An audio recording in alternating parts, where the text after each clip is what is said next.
कथा सुरू करण्यापूर्वी आपण जर या चॅनलवर नवीन असाल तर आपल्या चॅनलला सबस्क्राईब करायला विसरू नका. व्हिडिओ आवडला तर व्हिडिओला लाईक आणि शेअर करायला विसरू नका. वडगाव पुण्यातील एक डोंगराळ आणि दुर्गम भागातील जंगलाच्या कुशीत वसलेलं एक गाव. वनराईने भरलेलं. त्यातच एका डोंगराच्या कडेला मोकळ्या जागेवर एकमेव भव्य घर असतं आणि घराचे मागचे अर्धे भाग बांधायचे राहिलेले असतात. पण मुख्य घर खूप सुंदर असतं. ते पूर्णपणे बांधून घेतलेलं असतं. घराच्या समोर अंगणामध्ये एक जळकं वाळलेलं फक्त बुंदा राहिलेलं झाड असतं आणि या घराच्या आजूबाजूला एकही घर नसतं. घरापासून काही अंतरावर एक स्मशानभूमीची जागा असते. आजूबाजूचा परिसर खूप सुंदर आणि निसर्गाच्या सौंदर्याने नटलेला असतो. घराच्या समोरच एक सामानाची पडीक खोली असते. तिच्यामध्ये खूप सारं सामान भरलेलं असतं, पण ती खोली पडीक असते. सुनंदाच्या मूळ घरात सुनंदाचे आई वडील आणि 2 बहीण भाऊ असतात. दिवस उजाडतो. सुनंदा गॅसचं बर्नर नॉब उघडते आणि गॅस चालू करते. 1, 2, 3 गॅसचे बर्नर नॉब उघडते, पण ती गॅस नाही पेटवत आणि गॅसवर काही बनवत देखील नाही. आणि गॅस तसाच लीक सोडून किचनच्या बाहेर येते आणि मग गॅस घरभर भरू लागतो. सकाळचे 9 वाजले असतील तरी देखील सुनंदाची आई बेडवरून उठत नव्हती. सुनंदाचे बहीण भाऊ त्या समोरच्या पडीक खोलीत बांधलेल्या अवस्थेत शुद्ध हरपलेल्या स्थितीमध्ये सुन्न पडलेले असतात. सुनंदाच्या वडिलांनाही कोणीतरी बेडला गच्च बांधून तोंडात बोळा घालून घट्ट बांधून ठेवलेलं असतं. बहुतेक ते झोपलेले असताना त्यांना कोणीतरी असं बांधलेलं असावं.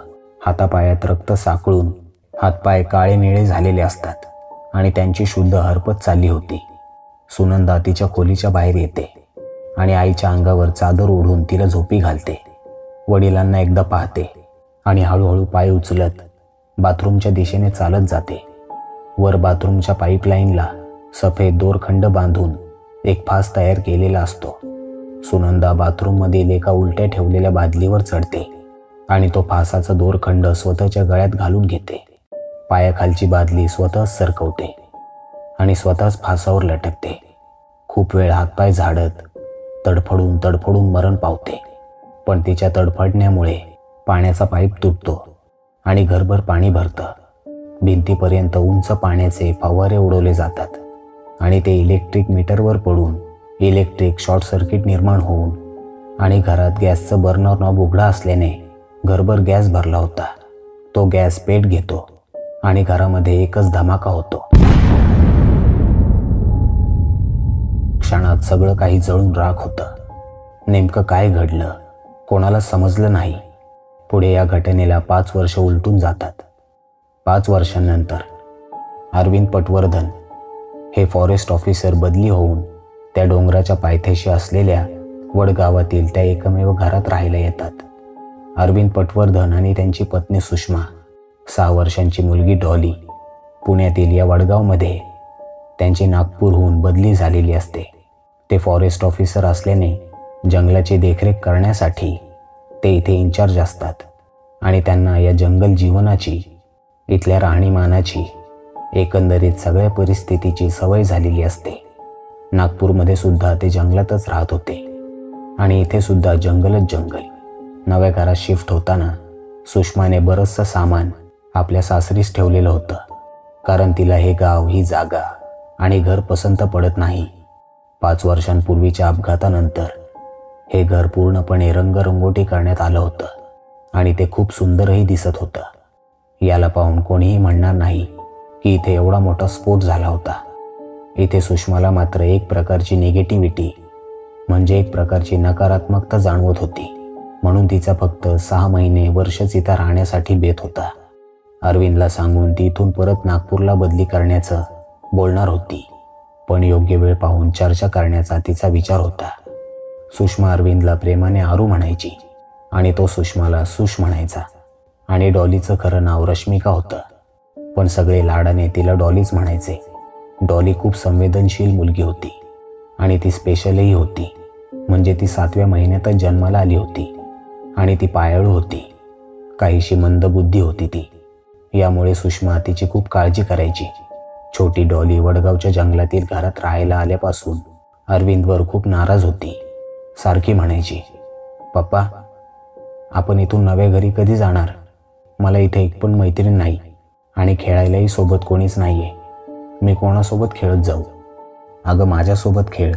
मी नाही का तुझा मित्र? दुसरे मित्र काय करायचेत आपल्याला?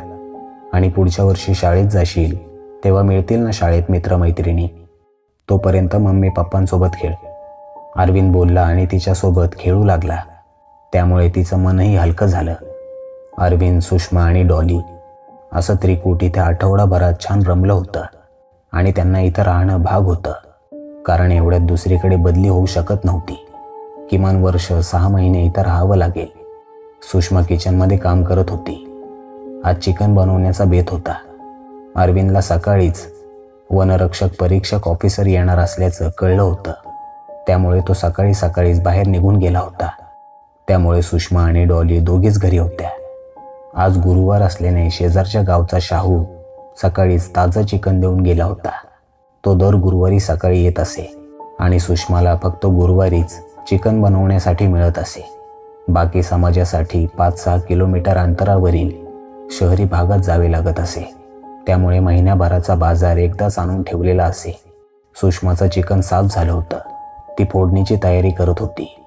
डॉली टीव्हीवर कार्टून पाहत बसली होती. किचन घराच्या मागच्या बाजूला होतं.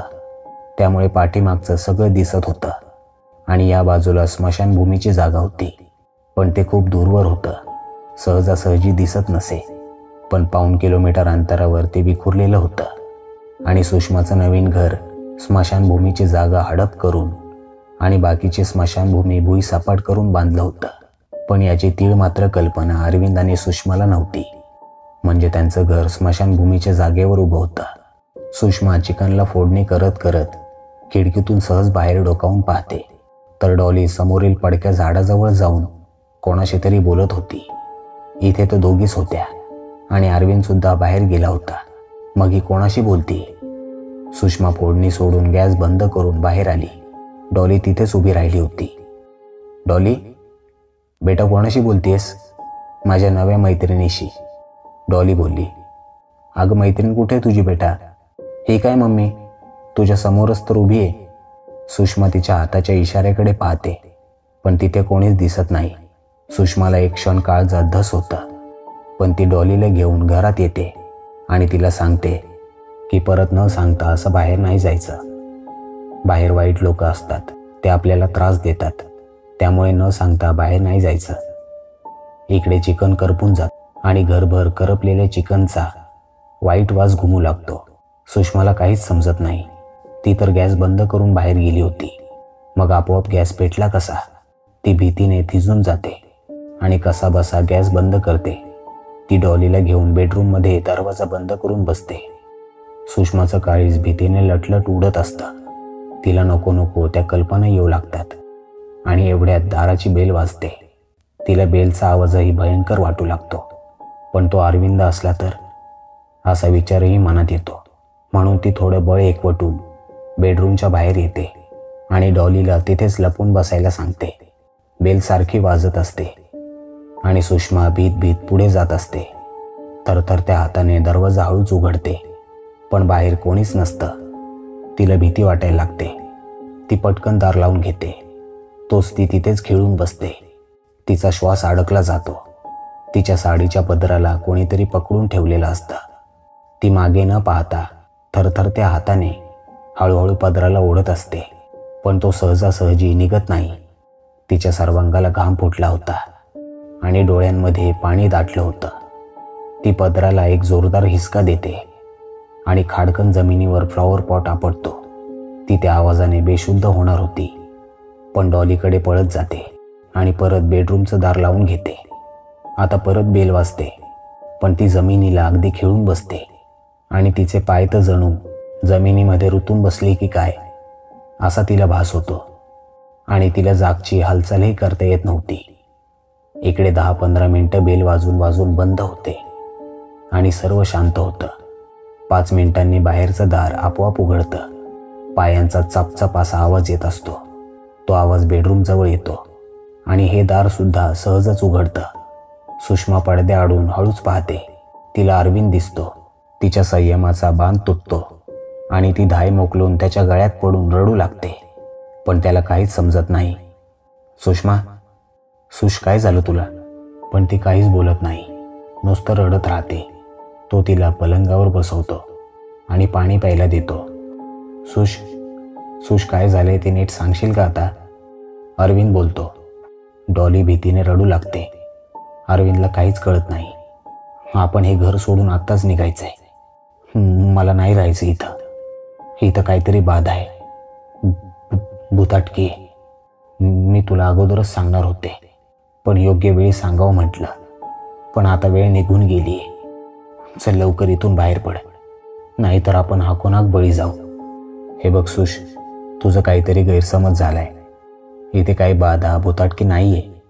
तू एखादं स्वप्न पाहिलं असशील. थोडा वेळ विश्रांती घे, मग बरं वाटेल.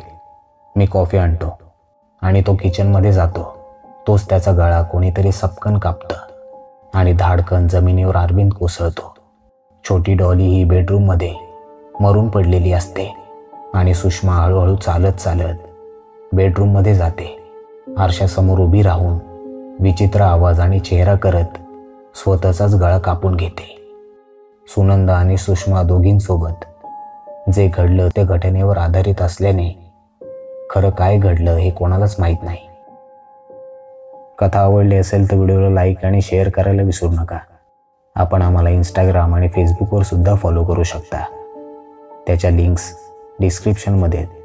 तसेच आपले काही असे अनुभव असतील, काही कथा असतील तर आपण आम्हाला ईमेल करू शकता.